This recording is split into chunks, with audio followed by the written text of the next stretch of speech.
Hey guys, I wanted to share with you my watermelons that I got this weekend. I have been having a problem with getting a watermelon up to any kind of size because of all the water, and I wanted to show you what all the rain's been doing to the watermelon up there. I've had quite a few like this that have just split right on the vine, and then they just kind of detach from the vine, so they just rot out there, or I'll grab them and just kind of take the chance that maybe they might be okay. Most of them are not. These are not ready yet. It's not anywhere near being ready, but I'd hate for it to just kind of sit there and just rot. So I've been picking those up, but this weekend I got a big boy. Now, I have been watching this little melon and trying to figure out when it's ripe, and there's all kinds of advice about this, and I've been researching it, and everybody has a different way of, like, the surefire way of knowing when it's ready. So the one that I was trusting was that there is a tendril that grows right up from the vine where it attaches to the main stalk. There's a tendril that grows on the other side of it. It's just a little curly Q. It's got a name. I can't remember the name right now. I'm not into like appropriate names for stuff. It's a tendril. So when the tendril dies back, gets brown, dies all the way back to the main stem, that's apparently a sign that it's ready.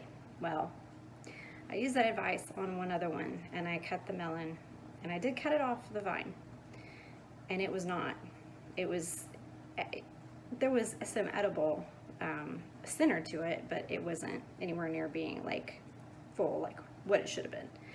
So I started looking up other ways to tell. I mean, probably have heard a lot of people say they can knock on it and they can hear it. They know the difference. My Uncle Tommy is one of those. He says he knows what it sounds like, but of course he couldn't explain it to me, and I didn't have any examples, so I don't know. They all kind of sound alike to me. I can't hear the difference in the pitch, so I don't really know. The other thing that you're supposed to be able to look for is that the bottom, and this looks very dark in here, but out in the field it's actually very, very light.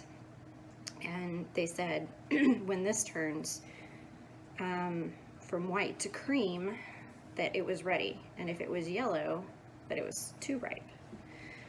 Looks kind of yellow in these lights, but I promise out in the field it looked cream. And then they also say that it lightens up in between. But there's all kinds of different watermelons, so you can't always use the same trick for everyone.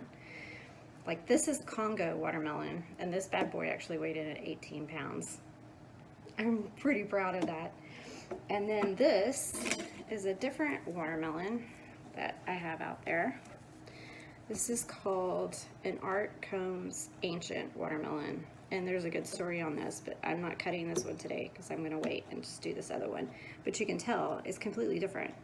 They look completely different. So you couldn't use the stripes are wider or they got lighter or whatever. Well, this one doesn't have stripes, so you can't use that for this. So anyway, I have no idea if this is ripe, but I do know that whenever I went out there, it did say it should detach easily. And a couple days prior, I had kind of messed with it, kind of turned it a little bit, looking at it, and it was still very obviously attached to the vine. Well, whenever I went out, right before I left up there, because I was like, I don't want to take the chance and let it sit there too long, and then I come back and then it's rotten, that would really hurt my heart. So I went back out there, and when I picked it up, it came right off. So I'm going to take that as the sign that this sucker's ready. But we're gonna all find out together, and I'm really, really nervous. So here we go. 18 pounds. I'm gonna cut right through the middle. This is not my forte, so I'm not a very good cutter.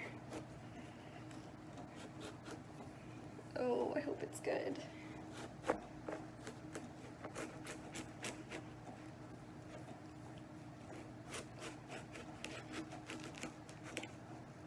Well,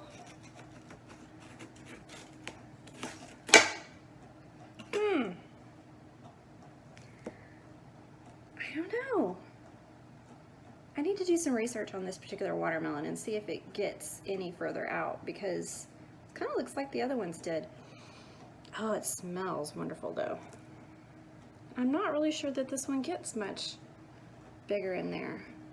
It's pretty red though. I think I'll taste it.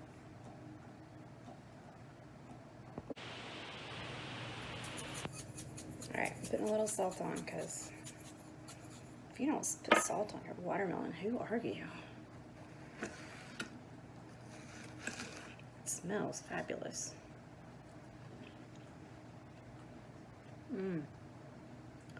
That has a really good taste. Okay, so whether or not it would have filled out a little bit more, I don't know. But I'm gonna call this a success, because it's got a really good taste, and this is plenty of watermelon for me to eat. So I'm gonna say yay, my first successful watermelon.